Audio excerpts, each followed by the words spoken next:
Hi there, I want to show you my take on upgrading a WPL Toyota little electric off-roader. Um, I'm not necessarily a remote control guy. I haven't played with this since I was a child. So I only just recently got interested in buying a Toyota 4x4, and then I thought I also make a little bit of a collection of the history of it by buying some models. And so I come across this. Actually, I come across the WPL, which obviously originally looked a little bit different than that. You know, it looks more like that.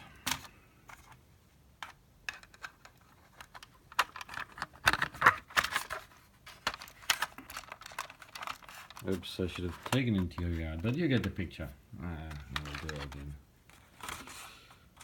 again. I put the screws back into the body, and that's why I wouldn't sit right.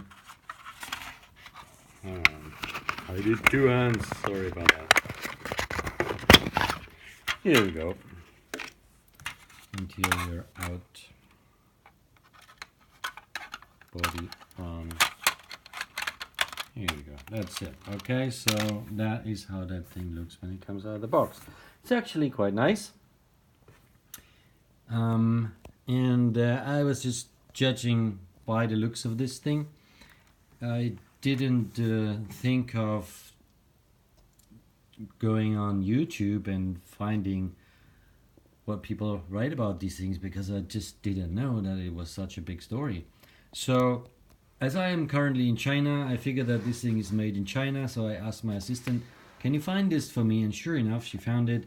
VPL whatever, the numbers seemed right, and it only cost, including shipping, 159 yuan, so that's about 16 pounds or maybe about 20 US dollars, so really cheap. And it said that it would include a battery, it would include the remote, and I felt like, okay, well, let's just go for it.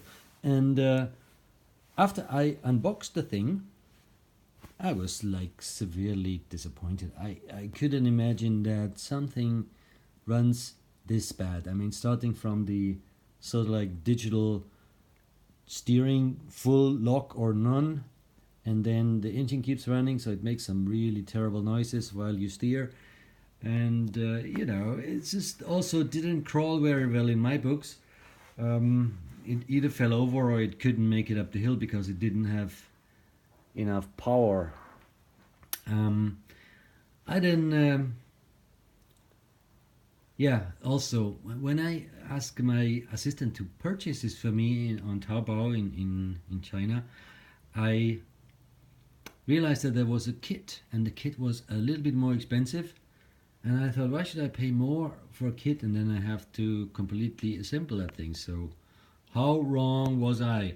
Anyway, after I bought the thing, I thought, okay, let's just see if there's anyone out there who has upgraded or tuned these kind of things. And there's so many videos about this, so I realized that this is like the big thing here now, especially in America. There's so many people who buy them and play with them. And so I just looked at a couple of videos and I realized people change bigger engines and they change all the plastic linkages at the bottom end, and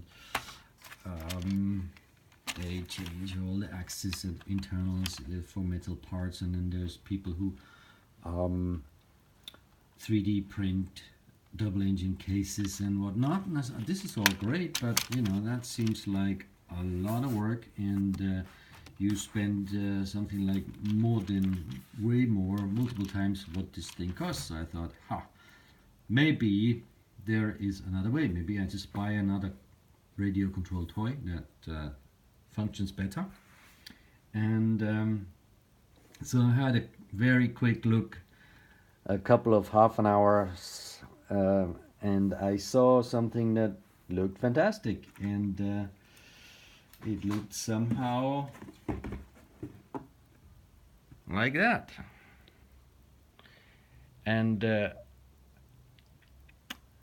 was yeah, then I basically took a picture, sent that picture to my assistant, said, "Can you find that on Taobao?" And she kind of like has a um, app on her phone where she can put in a picture, and then the picture will find things like that.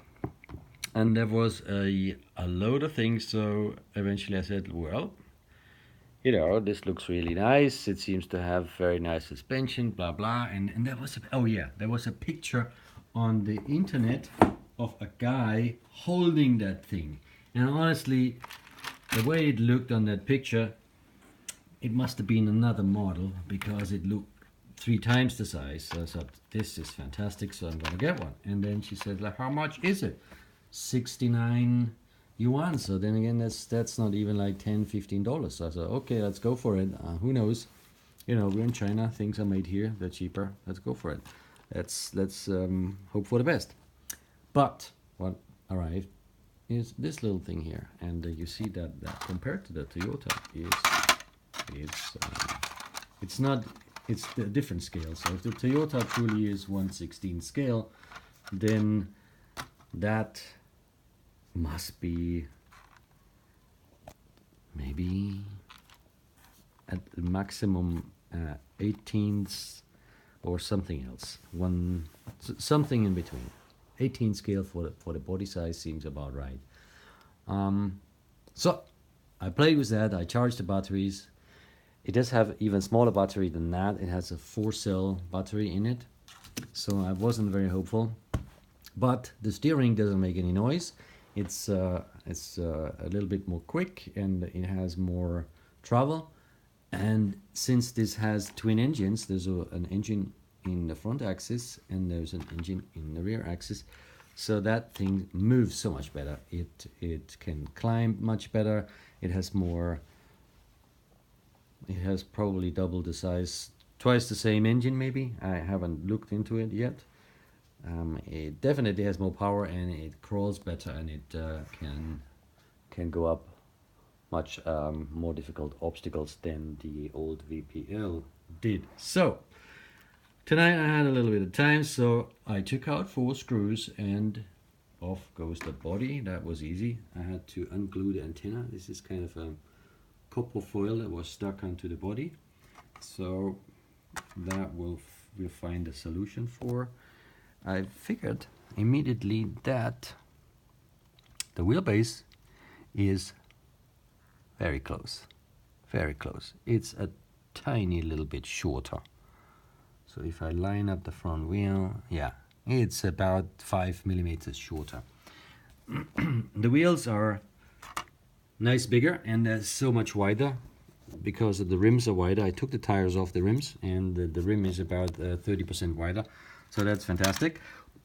I tried to swap out the wheels first, so I put this wheel on the WPL. Actually, I don't really know. Yeah, look, it says 1/16 on that box too. That's total nonsense. So yeah, I tried this wheel on there. I think, it's also not the most beautiful wheel in the world, but I think it does look a little bit better than this. So, and immediately the Toyota looked better with the bigger wheels, but there is a different size of what do you call that? Inside the WPL wheel is a, sorry for the lighting. There you go, that's better. So this one is smaller than the one inside that wheel. So I thought, okay, anyway, this has more travel, definitely feels better. It's just much more flexible, the whole thing. So that'll be way better crawling. And all I had to do is then, or all I will have to do, and this is just a mock-up for looking how this will turn out. I'm gonna put the interior back in because that will help me have this seat better.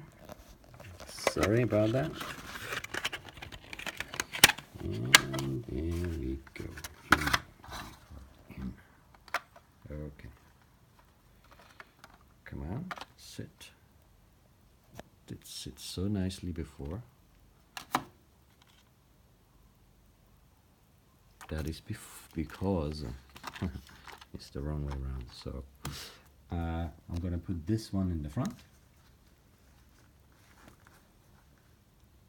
and I sure hope to God, yeah, sorry, yeah, that is the front. So this is correct. I'm gonna just use the battery as a spacer, and there we are. Why are you not sitting now?